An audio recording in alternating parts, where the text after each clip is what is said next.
கர்த்தரும் இரட்சகருமாகிய ஆண்டவர் இயேசு கிறிஸ்துவின் உயிர்த்தெழுந்த நாமத்தில் உங்கள் யாவருக்கும் என் அன்பின் வாழ்த்துக்களை நான் தெரிவித்துக் கொள்கிறேன். நான் உங்கள் சகோதரன் ஜோஷ்வராஜா. அந்த நாளிலே ஜீவனுடைய தேவனுடைய வார்த்தை, கர்த்தருக்குள் எப்பொழுதும் சந்தோஷமாயிருங்கள், கர்த்தருக்குள் எப்பொழுதும் சந்தோஷமாயிருங்கள் என்று பிலிப்பியர் 4ஆம் அதிகாரம் 4வது வசனத்தில் சொல்லப்பட்டிருக்கிறது. அன்பானவர்களே, அப்போஸ்தலர் பவுல் மூலமாக கர்த்தருடைய விருப்பம் என்னவென்றால் இந்த உலக பிரகாரமான சந்தோஷத்தில் அல்ல, கர்த்தருக்குள் எப்பொழுதும் நாம் சந்தோஷமாக இருக்க வேண்டும் என்றுதான் ஆண்டவர் விரும்புகிறார்.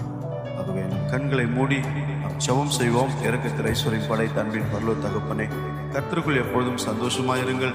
மறுபடியும் சொல்கிறேன், கர்த்தருக்குள் நீங்கள் சந்தோஷமாயிருங்கள் என்று சொல்லி அப்போஸ்தலர் பவுல் மூலமாக ஆண்டவரே பிலிப்பியர் 4:4 நீ சொல்லப்பட்ட வார்த்தையின்படியாக நாங்கள் ஜெபிக்கிறோம். நாளிலே கவலையோடு வேதனையோடு கண்ணோடு ஒவ்வொரு மகனையும் மகளையும் ஆற்றுவீராக, தேற்றுவீராக ராஜா. ஒவ்வொருக்கும் சந்தோஷம், சமாதானத்தை, நிம்மதி, இளைப்பாறுதலை தருவீராக.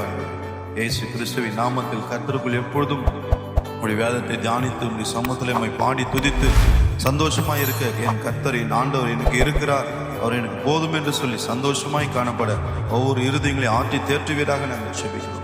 ஆசீர்வதியும் ஆண்டவர் மீட்பர் இயேசுவின் நாமத்தில் துதிகன மகிமையெல்லாம் செலுத்தி ஜெபிக்கிறோம் பிதாவே. ஆமென். God bless you.